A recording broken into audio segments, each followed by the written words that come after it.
तो साथियों नमस्कार, स्वागत है आप सबका। मैं हूं डॉक्टर अम्बरीश और आप देख रहे हैं एक महत्वपूर्ण कक्षा। देखिए 3-4 दिन से थोड़ा सा गैप था और जिसकी सूचना भी आप सबको दी गई थी। और सूचना क्या थी कि आपको बताया गया था कि टीचर्स एकेडमी परिवार से ही किसी एक साथी की शादी थी, जिसकी वजह से 2-3 दिन का गैप था, 2-3 दिन की छुट्टी आप सबको बताई गई थी। फाइनली आज से क्लासेस आपको मिलना शुरू हो गई हैं और जो मेंस की क्लास है वो आज भी चलेगी। इसके पहले मैंने आप सबको कई बार मेंस वाले बच्चों को कहा था कि आपके जो ग्रुप है या जो आपका ऐप है, एप्लीकेशन पर आपके सेशन में एक व्हाट्सएप का लिंक डाला गया है। तो व्हाट्सएप वाले ग्रुप में आप सब जुड़ जाइए, हर एक बैच के बच्चे, जिससे आप कॉपी लिखकर मुझे भेज सके। जो आपको होमवर्क दिया जाए वो मुझे चेक करने के लिए आप दोबारा भेज सकें। तो बहुत कम बच्चे उसको ज्वाइन किए हैं। तो जो भी बच्चे एप्लीकेशन से जुड़े हैं उनसे रिक्वेस्ट है कि वो एक बार वहाँ जुड़ जाएंगे। तो चलिए शुरू करते हैं कुछ महत्वपूर्ण प्रश्नों की श्रृंखला में। और आज का जो सबसे पहला सवाल है वो आपकी स्क्रीन पे दिखाई दे रहा है। सवाल क्या है?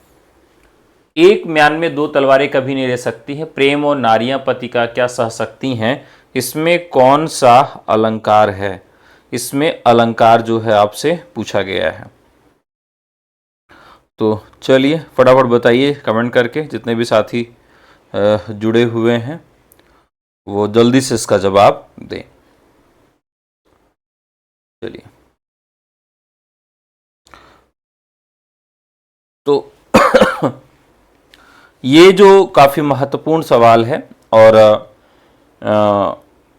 इसमें पूछा गया है कि एक म्यान में 2 तलवारें कभी नहीं रह सकती हैं और पर प्रेम नारियां पति का क्या सह सकती हैं, इसमें कौन सा अलंकार है?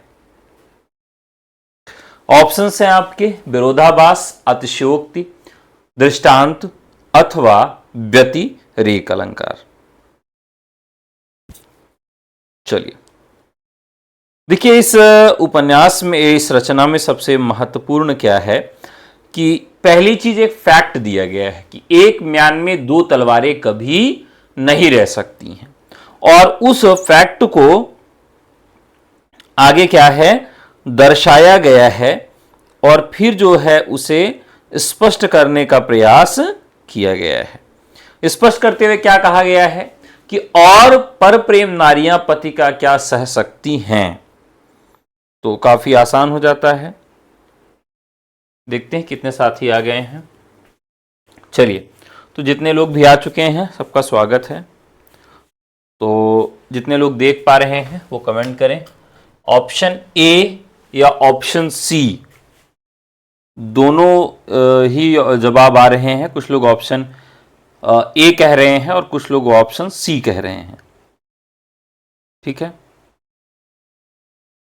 चलिए तो देखिए, अगर यहां ऑप्शन ए और सी पर देखें, गौर करें, तो ए ऑप्शन तो मुझे किसी भी तरीके से सही नहीं लग रहा है। और ए ऑप्शन में विरोधाभास होता है। विरोधाभास का मतलब होता है कि जहां पर विरोध न होते हुए भी विरोध दिखाया जाए, तो यहां तो विरोध किसी प्रकार का दिखाया नहीं जा रहा। इसके बाद आता अतिशयोक्ति। दूसरा इसमें कि पूछा जाता है कि अतिशयोक्ति लिखा कैसे जाता है। तो बहुत सारे लोग इसको लिखते हैं अतिशयोक्ति, जबकि यह बिल्कुल गलत है। अतिशयोक्ति ऐसे नहीं लिखा जाता है। कैसे लिखा जाता है? अतिशयोक्ति लिखा जाता है। ठीक है, अब इसमें भी ध्यान रखना है कि अतिशयोक्ति जो होता है यहां पर अतिशयोक्ति लिखा गया है। ठीक है, तो यहां पर सवाल जो पूछा गया है इसमें एक और ऑप्शन आप दिख रहे हैं जिसका नाम है दृष्टांत। तो दृष्टि शब्द होता है। दृष्टि कहते हैं कि मेरी दृष्टि में, आपकी दृष्टि में क्या है, तो ऐसे ही इसका आता है दृष्टांत, यानी हमारी दृष्टि या आपकी दृष्टि। तो दृष्टांत शब्द जो बना है वह दृष्टि से बना है और इसका जवाब भी हम ऐसे ही खोजेंगे। यहां पर क्या किया गया है कि दृष्टि के द्वारा, ठीक है, कुछ लोग ये कहते थे कि आप जो है सवाल का जवाब जो है टिक नहीं करते हैं, तो मैंने यहां पर आप सबको टिक भी कर दिया है कि आप देख सकें। ठीक है, चलिए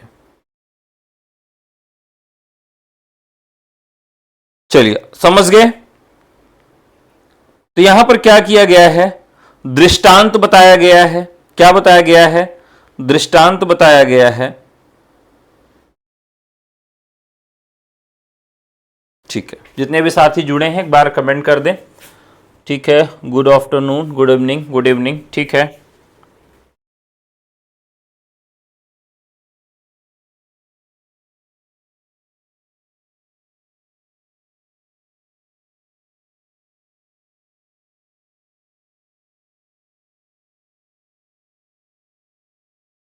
चलिए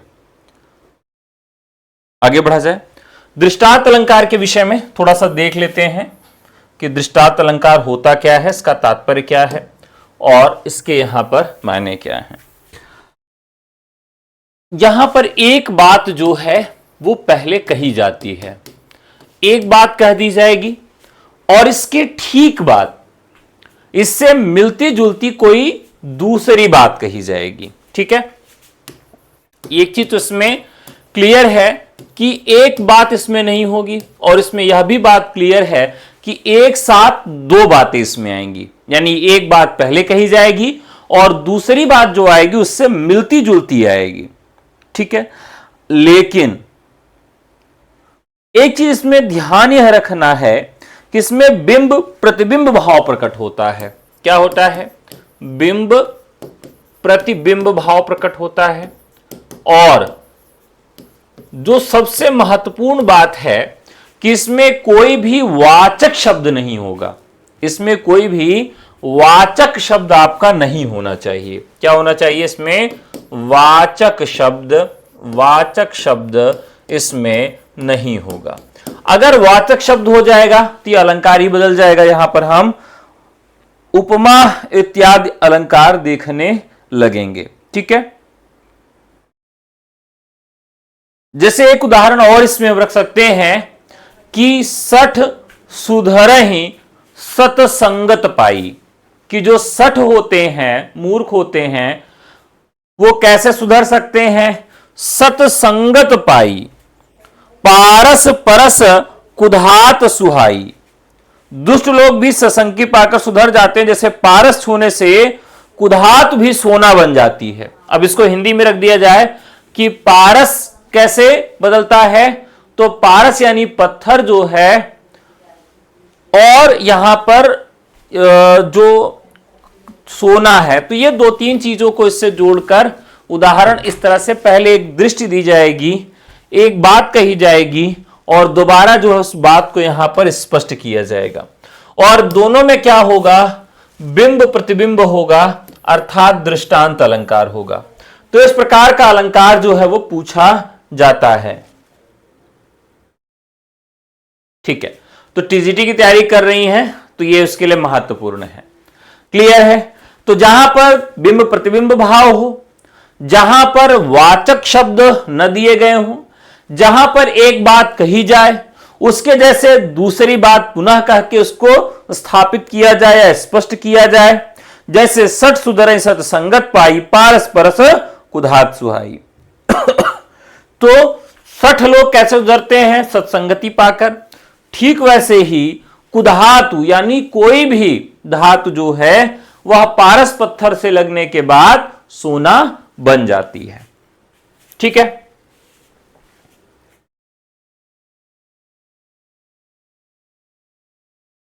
रिकॉर्डेड क्लास आपने ज्वाइन नहीं किया है, ठीक है, कुछ दिन से अभी रिकॉर्डेड क्लास जा रही है आपकी, वो भी लाइव क्लास हो जाएगी। ठीक है, कुछ क्लासेस आपको रिकॉर्डेड अभी भेजी जा रही हैं। चलिए आगे बढ़ते हैं।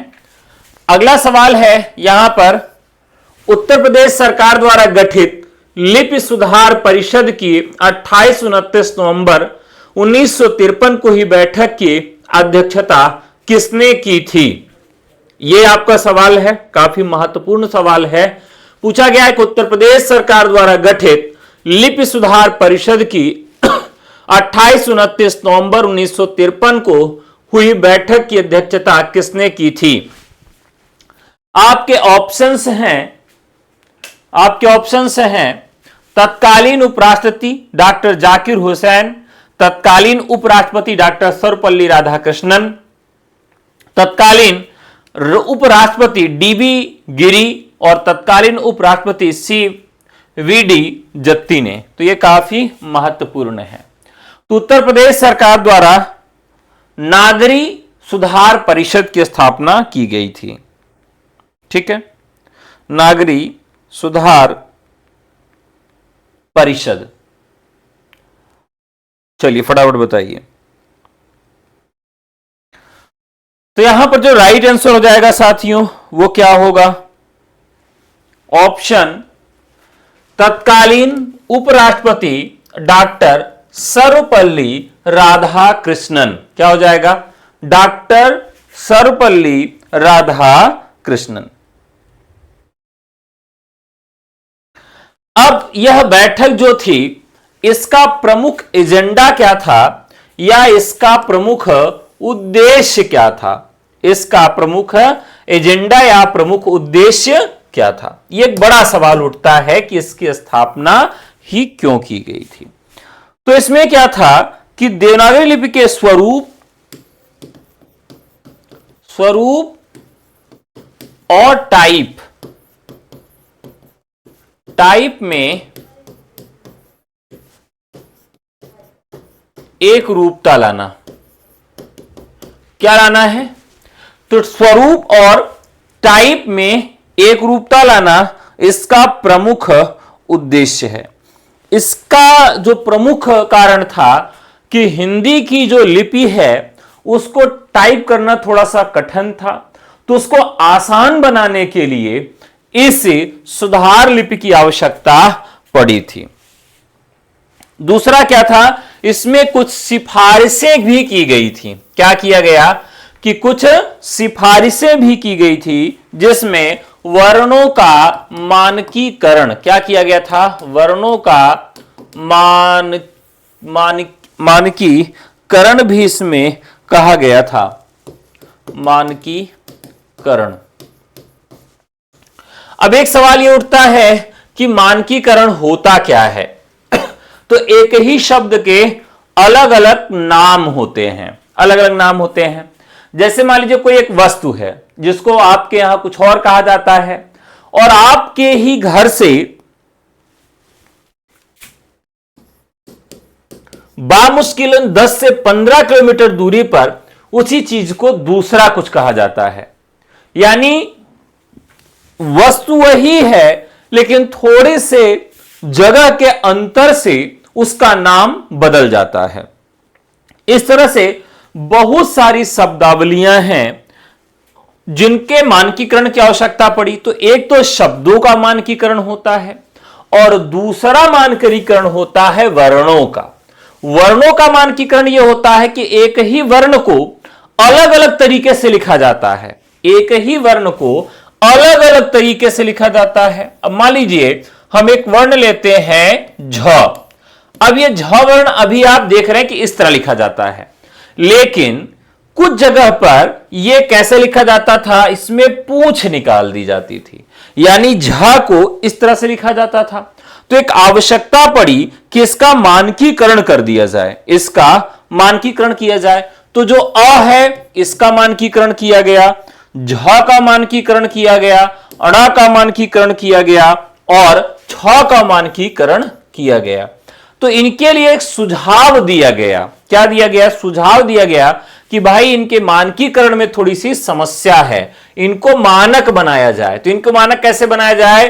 तो इनको एक रूप में लिखा जाए, यानी जहां पर भी हिंदी का लेखन हो उसको इसी तरीके से लिखा जाए। क्लियर है? इसके बाद पंचमाक्षर जो है उसके स्थान पर अनुस्वार की बात भी की गई। किसकी? पंचमाक्षर। पंचमाक्षर यानी पंचम अक्षर। पंचम अक्षर क्या है? अंगा, इया, अड़, न, म, इयंगणनम। इयंगणम के स्थान पर अनुस्वार लगाया जाए, इस प्रकार की सिफारिश भी की गई।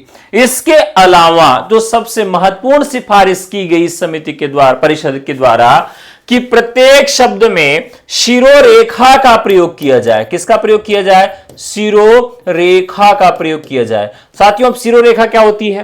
पहले हिंदी जो थी वो गुजराती के सम्यक लिखी जाती थी। यानी मान लीजिए आप कोई भी शब्द लिख रहे हैं, जैसे आपने लिखा कमल, तो कमल जो लिखा जाता था क, म और ल, इस तरह लिखा जाता था। इसके ऊपर कोई लाइन या इस तरह से कुछ होता नहीं था। तो सिफारिश की गई कि इसके ऊपर शिरोरेखा को लिखाया जाए।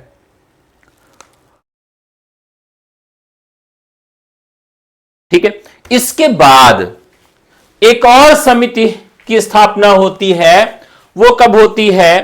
तो ये जो आपकी समिति है ये 28-29 अक्टूबर नवंबर 1953 को होती है। और इसके पहले एक समिति थी, कौन सी थी? विशिष्ट ऋण सुधारनों के लिए 1947 की नरेंद्र देव समिति। तो पूछा भी जा सकता है कि 1947 में कौन सी समिति आती है? तो नरेंद्र देव समिति। इनकी डेट याद रखना होगा कि नरेंद्र देव समिति की डेट क्या है? 1947 है।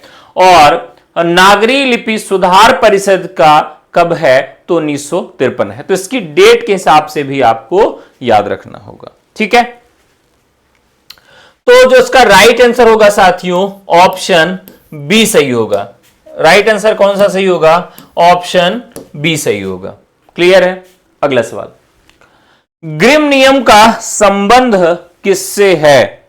ग्रिम नियम का संबंध किससे है?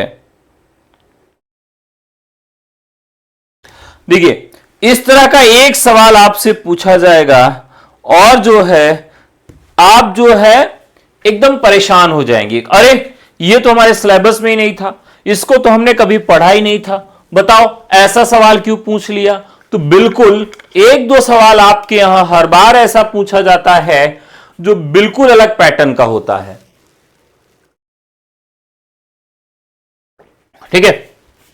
अब इस सवाल को ध्यान से देखिए, यहां पूछा गया है ग्रिम नियम। अब एक वैज्ञानिक हुए जिनके नाम से ही यह बना, जिसको क्या कहते हैं? ये एक तो भाषा विज्ञान का नियम है। किसका नियम है? भाषा विज्ञान का नियम है। और भाषा विज्ञान का यह नियम जो है किन भाषाओं के लिए लाया गया? तो इंडो यूरोपीय भाषाओं के लिए। किन भाषाओं के लिए? तो इंडो यूरोपीय भाषाओं के लिए। इंडो यूरोपीय भाषा। ठीक है। तो दो चीजें क्लियर हो गई कि यह नियम किससे संबंधित है? ग्रिम नियम भाषा विज्ञान से। दूसरा ये इंडो यूरोपियन से संबंधित है। और जैसे संस्कृत, लैटिन और ग्रीक भाषाओं के लिए, संस्कृत, लैटिन और ग्रीक भाषाएं। तो ये हमारी जो भाषाएं हैं वो किससे संबंध रखती हैं? इंडो यूरोपियन भाषा से संबंधित रखती हैं। और यह जो व्यंजन परिवर्तन हुए उसकी यह व्याख्या करती हैं। ठीक है। अब ये क्या हुआ कि ये जो भाषाएं थी इससे जार्मनिक भाषाएं जो थी, यानी जार्मनिक जो भाषाएं हैं उसमें क्या हुआ? परिवर्तन हुआ। जैसे एक ही ध्वनि को जब दूसरी भाषा में प्रयोग किया जाता है तो उसका एसेंट, उसका प्रोनाउंसिएशन बदल जाता है। ठीक है। कैसे बदल जाता है? आप वही बात बोलिए बिहारी में, कोई बिहार का व्यक्ति हरियाणवी कभी अच्छी नहीं बोल सकता, या कोई बिहार का व्यक्ति मराठी अच्छी नहीं बोल सकता, या कोई महाराष्ट्र का व्यक्ति बिहारी अच्छी नहीं बोल सकता, या कोई पंजाबी व्यक्ति अच्छी भोजपुरी नहीं बोल सकता। बोल तो सकता है लेकिन उसका जो एसेंट है या जो उसका प्रोनाउंसिएशन है, जो उसकी ध्वन्यात्मकता है, वह उसी तरीके से नहीं होगी।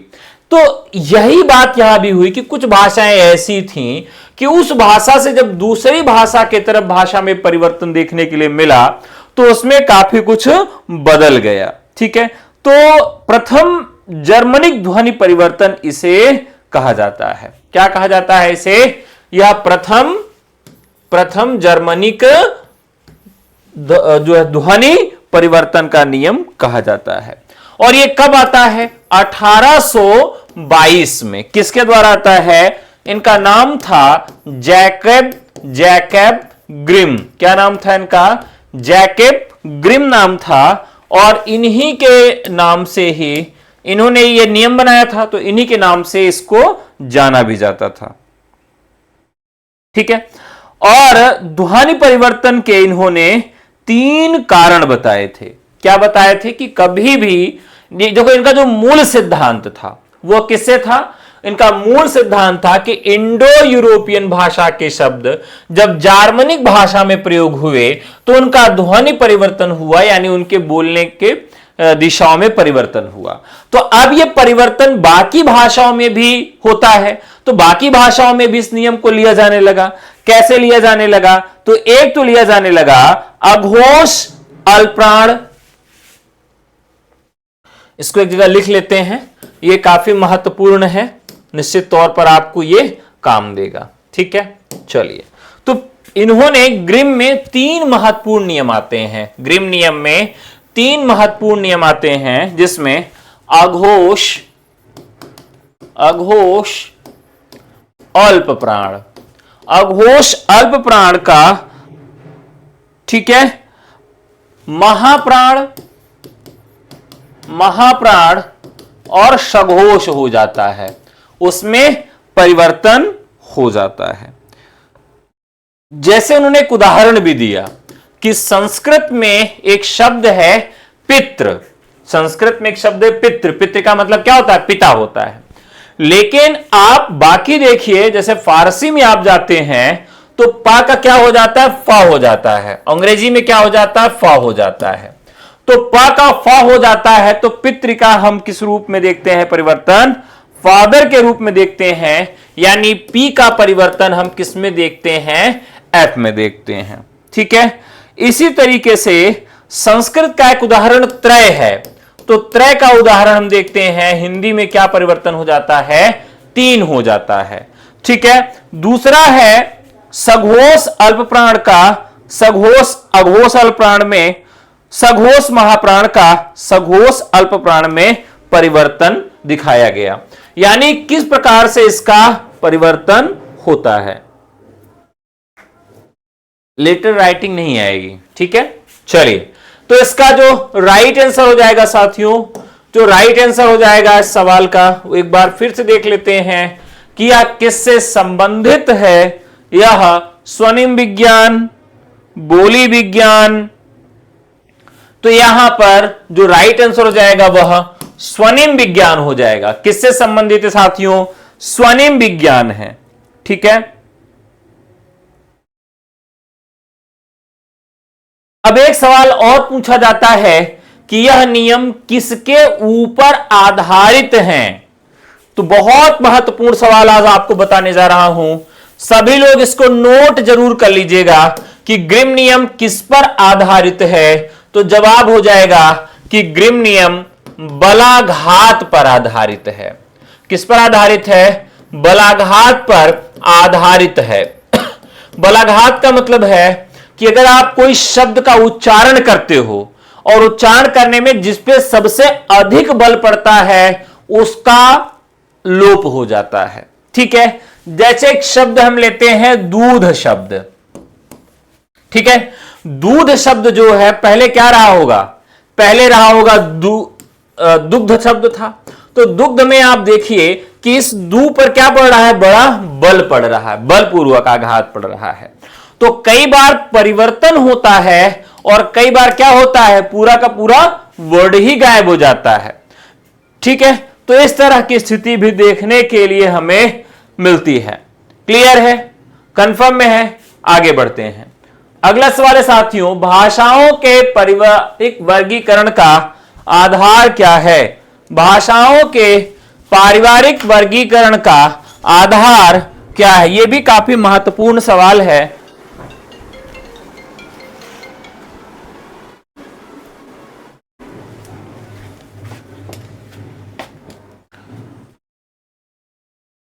चलिए, तो यहां पर क्या पूछा गया है? भाषाओं के वर्गीकरण का आधार पूछा गया है।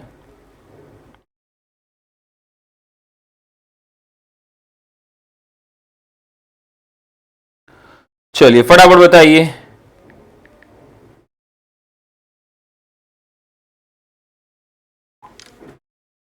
भाषाओं के पारिवारिक वर्गीकरण का आधार क्या है? ऑप्शंस हैं आपके पास रूप रचना, ध्वनि, इतिहास और अर्थ। ठीक है, चलिए देखते हैं कितना लोग इसका सही जवाब देते हैं। तो बी लोग दे रहे हैं ध्वनि। अगर सवाल आपको मजेदार लगे तो लाइक जरूर करिएगा। कुछ लोग कह रहे हैं इतिहास, कुछ लोग कह रहे हैं रूप रचना और कुछ लोग कह रहे हैं अर्थ। यानी भाषाओं का पारिवारिक वर्गीकरण जो है इसका आधार क्या है? देखिए, भाषाओं का जो वर्गीकरण है वह दो आधारों पर किया गया साथियों, और वो दो आधार कौन से थे? अरे अमृता जी आज बहुत दिन बाद दर्शन दे रही हैं, कहां थी भाई? एलटी का पेपर कैसा गया? दो आधार थे। कितने आधार? दो आधार थे। एक तो हमारा था पारिवारिक वर्गीकरण। कैसा वर्गीकरण था? पारिवारिक वर्गीकरण। और दूसरा था वर्गमूलक। ठीक है, वर्गमूलक वर्गीकरण। तो ये दो तरह का वर्गीकरण हमें देखने के लिए मिलता है। अब इन दोनों वर्गीकरणों में हम देखें तो सही जवाब हमारा कौन सा होगा? ठीक है,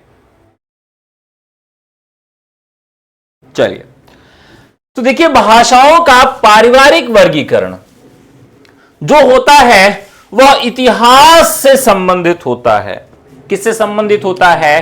भाषाओं के पारिवारिक वर्गीकरण का आधार। ठीक है,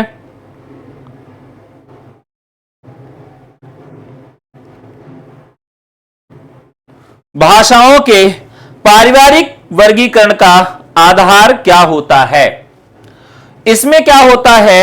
इसे वंशानुक्रम या समान मूल भी कहते हैं। समान मूल या वंशानुक्रम भी कहते हैं। अब हो सकता है कि आपके यहां जो सवाल पूछा जाए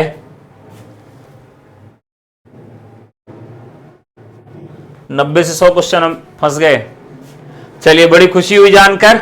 बस ये कि पेपर अच्छा जाए और मेंस भी आप लोग जल्दी से क्वालिफाई कर जाएं अच्छे से। यहां पूछा गया है किसे समान मूल भी कहा जाता है? किसको? भाषाओं के पारिवारिक वर्गीकरण को समान मूल भी कहा जाता है। क्या कहा जाता है? समान मूल भी कहा जाता है और वंशानुक्रम भी कहा जाता है। ये दोनों चीजों को हम इस तरह से जानते हैं। ठीक है, अब इसको थोड़ा सा और डीप जाके समझने का प्रयास करेंगे। जैसे जो भाषा परिवार हैं, जैसे कोई भाषा परिवार है चीनी भाषा परिवार, तो ये क्या करते हैं कि इन वर्गीकरण का जो प्रमुख आधार होता है वह इतिहास होता है। क्या इसका प्रमुख आधार होता है? इतिहास होता है। और इतिहास के आधार पर क्या क्या चीजें होती हैं? एक तो होती है पदों की समानता। क्या होती है साथियों? होती है पदों की समानता। पहला आधार है यहां पर पदों की समानता।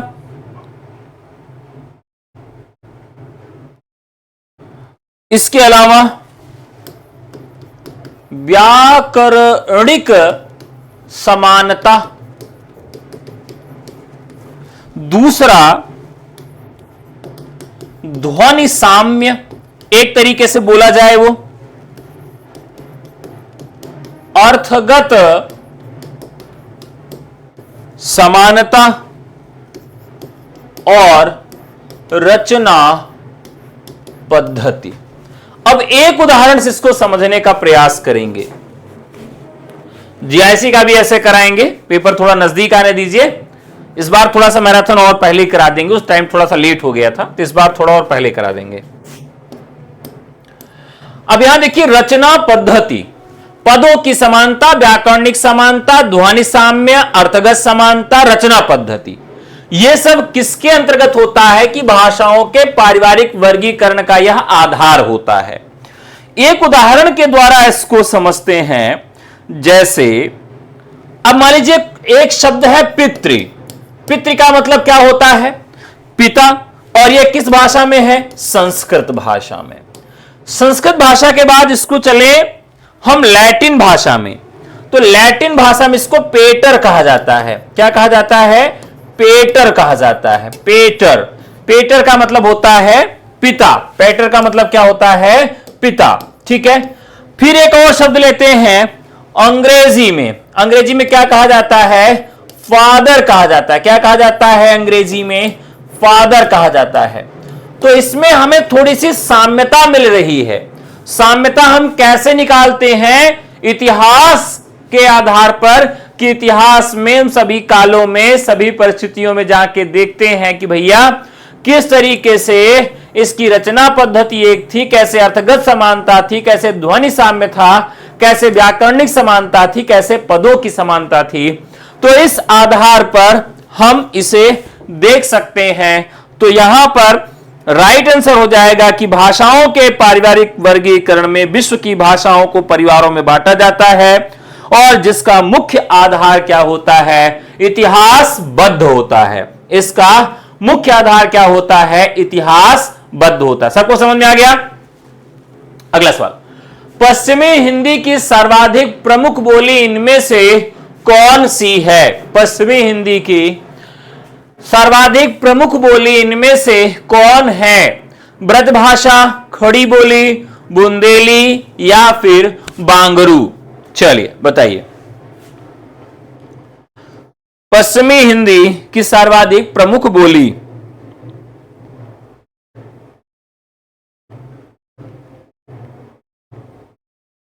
चलिए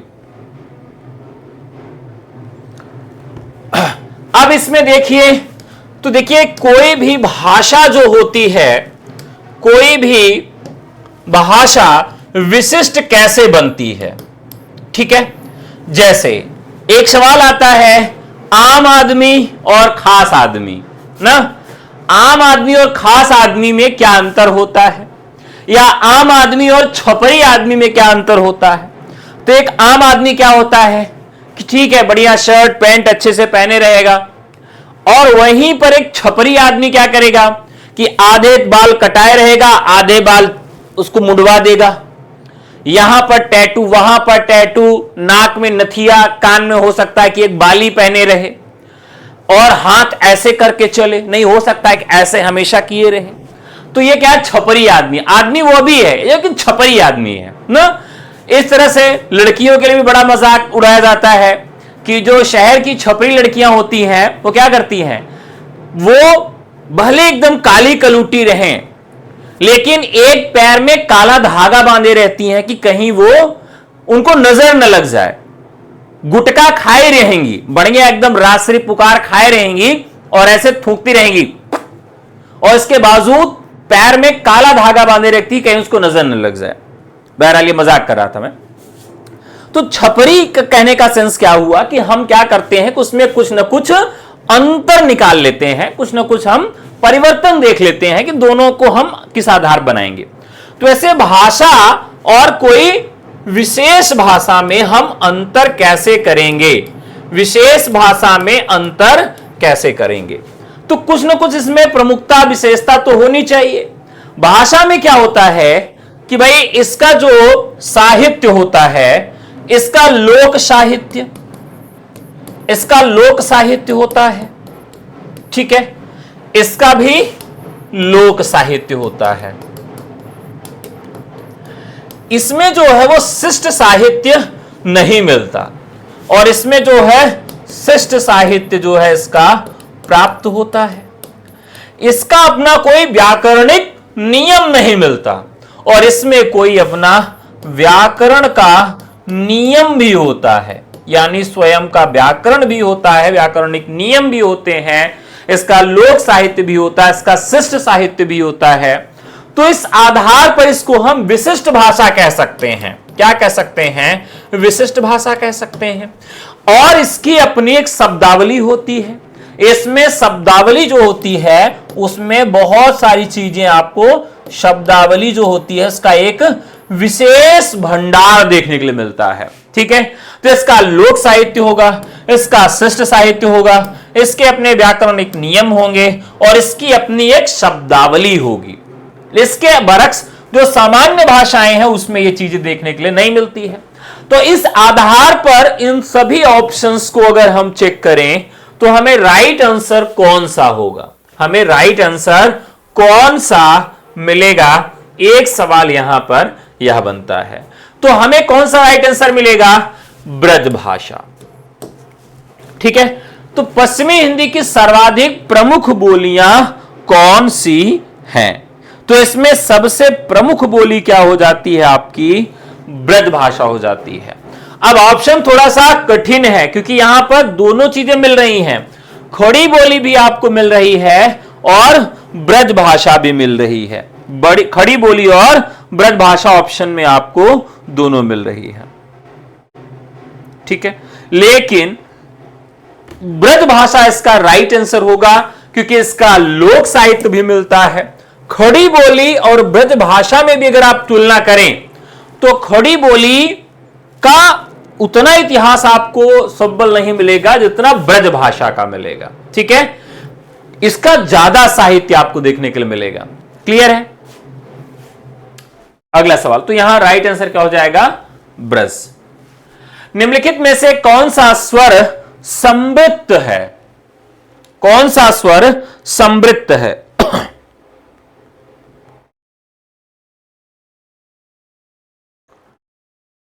देखिए, समृद्ध स्वर यह भी काफी कठिन होता है।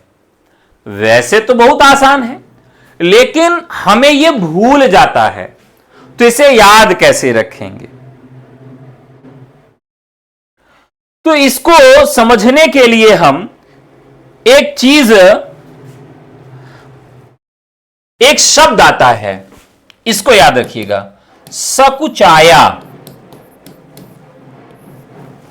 ठीक है, सकुचाया शब्द जो है वो उससे मिलता जुलता शब्द है संकोच। ठीक है, और एक तरह के व्यक्ति होते हैं जिनको कहा जाता है संकोची। ठीक है, अब देखिए, ऐसे केसेस मैंने देखा कि पता लगा पत्नी जो है वो किसी से लड़ाई कर रही है। किसके लिए? पति के लिए, कि भाई आप लोग हमारे पति को बहला फुसला लेते हो। क्यों बहला फुसला लेते हो भाई हमारे पति को? तो बहुत संकोची स्वभाव के हैं वो। कैसे स्वभाव है उनका? वो बेचारे बहुत संकोची हैं, वो कुछ जवाब नहीं देते या कम जवाब देते हैं या कम बोलते हैं, संकुचित हो जाते हैं। इसीलिए आप लोग उनका फायदा उठाते हैं। ऐसा आप लोगों ने सुना होगा। तो संकोची, संकोच और सकुचाया, ये जब चारों चीजें एकत्रित हो, तीनों चीजें एकत्रित हो जा रही हैं तो एक शब्दावली को जन्म देती हैं जिसको हम क्या कहते हैं? समृद्ध यानी का बंद। इसको हम क्या कहते हैं? समृद्ध, बंद, सकुचाया, ये सारे अर्थ इसके हो जाते हैं। यहां तक आप सब समझ गए। अब इसका जो काम होता है, कुछ स्वर ऐसे होते हैं जिनके उच्चारण में क्या होता है? जिनके उच्चारण में हमारा मुख जो है वह बहुत कम खुलता है। कैसे खुलता है? बहुत ही कम खुलता है। ठीक है, बहुत ही कम खुलता है। और इसका जो एक और कॉन्सेप्ट है, क्या कॉन्सेप्ट है? कि हमारे मुख में हमारी जो स्वर तंत्रियां हैं उनकी स्थिति क्या होती है, यानी उस समय जिह्वा कहां होती है, तालु कहां होती है, हमारा दंत कहां होता है, उनकी स्थिति से संबंधित सवाल भी पूछा जाता है। तो इसको आप जरूर नोट कर लीजिएगा। क्या इनकी स्थिति होती है, जीभ तालु के काफी निकट आ जाती है, मुख बहुत कम खुलता है और जीभ तालु के निकट आ जाती है, एक मुहावरा है इससे जुड़ा हुआ। मुहावरा क्या है, आप भी इसका प्रयोग कर सकते हैं जो बहुत वाचाल हो। उसके लिए क्या कहेंगे कि इसकी जीभ कभी तालु से लगती ही नहीं है। ठीक है, अगर आप सास हैं तो निश्चित तौर पर इसका प्रयोग कर सकते हैं। का भैया तुहार तो जीभे तालु से नहीं लगती है, पतोह के लिए कह सकते हैं। पतोह अगर व्याकरण पढ़ती होगी, जानती होगी तो वो तुरंत समझ लेगी, नहीं तो नहीं समझ पाएगी। तो जिह्वा तालु से लगने का मतलब है कि बहुत बोलने वाला, कपर कपर करने वाला। तो जीभ तालु मतलब शांत रहती है। जीभ तालु से जितना नजदीक आ जाएगी उतना चुप्पी हो जाएगी, जितना जीभ तालु से दूर जाएगी उतना कपर कपर करने वाली होगी। यानी जैसे जैसे वो नजदीक जाएगी वैसे से कम हो जाएगी, और जैसे एक समय होगा कि जिह्वा तालु से क्या होगी, चिपक जाएगी, तो क्या होगी, बोलबो ही नहीं करेगी, चुप्पी हो जाएगी। और अगर इससे दूर चली गई तो क्या होगी, बहुत बोलने वाली हो जाएगी। यानी यहां हम समझेंगे कि जीभ तालु के जब निकट आ जाती है, क्या हो जाती है कि जीभ जब तालु के निकट आ जाएगी तो कम बोलेगी, यानी मुख से आवाज कम निकलेगी, ध्वनि कम निकलेगी। तो मुख बहुत कम खुलता है, जीभ तालु के निकट आ जाती है। ऐसी स्थिति को संकुचन या सकुचाया या समृद्ध कहते हैं। और इन वर्णों के उच्चारण में कौन कौन से वर्ण आते हैं, तो इसमें साथियों एक तो हमारा ई वर्ण आता है। ठीक है, ई और तो इस प्रकार से राइट आंसर हमारा हो जाएगा ई। क्लियर है। अगला सवाल, पारिभाषिक शब्दावली का निर्धारण कौन करता है।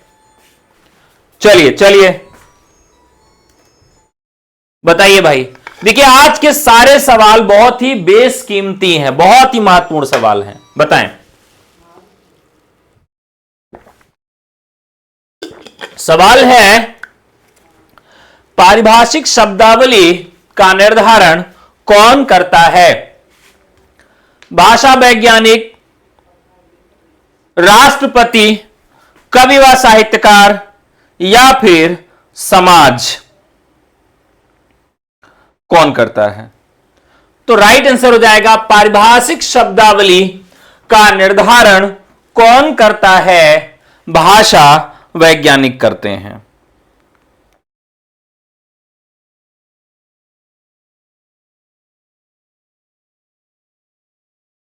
चलिए देखिए, एक आयोग जो हुआ, वैज्ञानिक तथा तकनीकी शब्दावली आयोग, वैज्ञानिक तथा तकनीकी शब्दावली आयोग, वैज्ञानिक तथा तकनीकी शब्दावली आयोग। अब यह आयोग जो है 1 अक्टूबर 1961 में यह आता है, भारत सरकार के संकल्प द्वारा। और इसका संवैधानिक आधार क्या था, संवैधानिक आधार पर साथियों आज जो इसका सही जवाब दे देगा, मानूंगा कि उसकी तैयारी एकदम फुल है, उसको पढ़ने की जरूरत ही नहीं है, क्योंकि इससे डीपली क्वेश्चन कुछ हो ही नहीं सकता है। हिंदी में क्या पूछा जा सकता है कि वैज्ञानिक तथा तकनीकी शब्दावली आयोग का गठन 1 अक्टूबर 1961 के हुआ, इसके गठन का संवैधानिक आधार क्या था, इसके गठन का संवैधानिक आधार क्या था। यह सवाल का जवाब अगर साथी कोई दे दे तो उसको पढ़ने की जरूरत नहीं है, उसकी तैयारी पूरी है। संवैधानिक आधार क्या था? तो अनुच्छेद 344 खंड 4, अनुच्छेद 344 का खंड 4। तो 344(4) में यह बात कही गई कि राष्ट्रपति के 27 अप्रैल 1960 के आदेश के अनुसरण में किया गया था। 27 अप्रैल 1960। तो 27 अप्रैल 1960 को राष्ट्रपति ने संसद की जो समिति थी उसके सुझाव पर यह घोषणा की थी और एक संवैधानिक आधार बना था। और इसी संवैधानिक आधार पर वैज्ञानिक एवं तकनीकी शब्दावली आयोग का गठन किया गया 1 अक्टूबर 1961 में। और राष्ट्रपति द्वारा इसको मान्यता कब मिली थी? 27 अप्रैल 1960 को मिली थी। संवैधानिक आधार हो गया। ठीक है, कंफर्म में है? मजा आया? कैसे सवाल लग रहे हैं? बढ़िया, राइट आंसर भाषा वैज्ञानिक। नेक्स्ट, वैज्ञानिक शैली का तात्पर्य किस शैली से है? अलंकारिक शैली, वस्तुनिष्ठ शैली, समाज शैली या लाक्षणिक शैली? वैज्ञानिक शैली। साथियों, जो सवाल लेकर आ रहा हूं वो सवाल आपके दिमाग को नहीं हिलाएं तो फिर कोई पढ़ाने का मतलब है नहीं।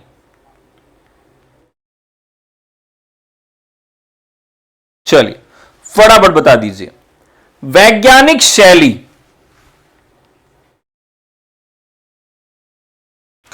चलिए देखिए, ज्यादातर लोगों को यह सवाल समझ में नहीं आया होगा, इसका मतलब नहीं आया होगा। वैज्ञानिक शैली का तात्पर्य किस शैली से है? अलंकारिक शैली से, वस्तुनिष्ठ शैली से, समाज शैली से, लाक्षणिक शैली से? अरे वाह, बहुत सारे लोगों ने इसका जवाब सही दिया है। जितेंद्र जी, वाह भाई वाह, मजा आ गया, बहुत बढ़िया बहुत बढ़िया। देखिए, इसका वस्तुनिष्ठता, इसका मतलब क्या है? इसमें जो लेखक होता है, लेखक का जो विचार है वह इसमें महत्वपूर्ण नहीं होता। लेखक का विचार हो सकता है अलंकार में अभिव्यक्त हो, समास में अभिव्यक्त हो, लक्षणा में अभिव्यक्त हो, लेकिन इसमें लेखक का जो विचार है भावनाओं के द्वारा अभिव्यक्त नहीं होता है, वह तथ्य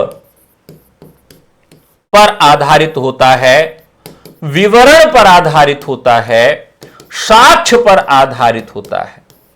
यानी विज्ञान सम्मत बात होती है कि वो तथ्य लिखता है, वो विचार अपना प्रस्तुत करता है। किसमें? विवरण में। फैक्ट जो होता है वो रखता है, उसके विचार या भाव को इसमें ध्यान नहीं दिया जाता।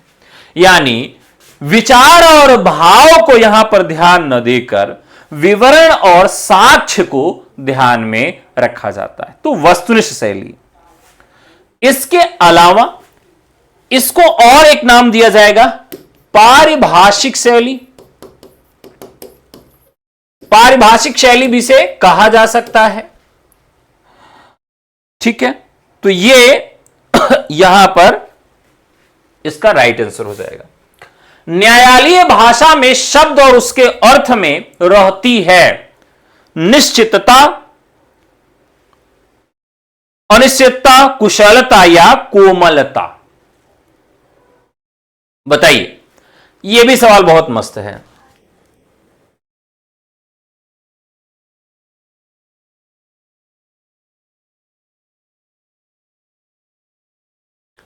चलिए फटाफट बताइए, न्यायालयीय भाषा में शब्द और उसके अर्थ में क्या रहता है? तो शब्द और उसके अर्थ में क्या रहता है? निश्चितता, अनिश्चितता, कुशलता या फिर कोमलता? एलटी मेंस की क्लास अभी शुरू हो रही है, ये हमारा आज का लास्ट सवाल है, इसके बाद एलटी मेंस की क्लास अभी शुरू करेंगे। तो देखिए जज साहब क्या करते हैं न्यायालय की भाषा में, वो हमेशा एक शब्द की व्याख्या करते हैं कि आपने गलती से अगर कोई शब्द कह दिया, उसका जो अर्थ पारिभाषिक रूप में आता है वही कंसीडर किया जाएगा। तो वहां पर एक एक शब्द को बहुत ही ध्यानपूर्वक प्रयोग करना चाहिए। तो न्यायालयी भाषा में शब्द और उसके अर्थ में रहती है निश्चितता।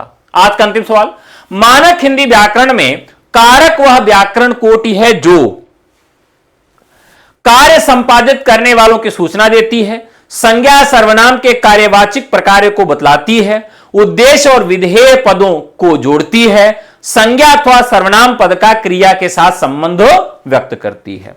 तो यह अंतिम सवाल है जिसका जवाब आप सबको कमेंट बॉक्स में देना है। किसमें देना है? कमेंट बॉक्स में देना है। ठीक है, आपको इसका जवाब कमेंट बॉक्स में देना है। जिसका सही जवाब होगा उसका नाम बताया जाएगा कि इन्होंने सही दिया। बाकी आप लोगों से कल मुलाकात होती है। यदि आप हमारे किसी प्री या mains TGT, PGT, LT, GIC, KVS, NVS, EMRS, BPSC, DSSSB, UGC, assistant professor किसी भी बैच से जुड़ना चाहते हैं तो व्हाट्सएप करके जुड़ सकते हैं। नंबर है 9628959237। धन्यवाद।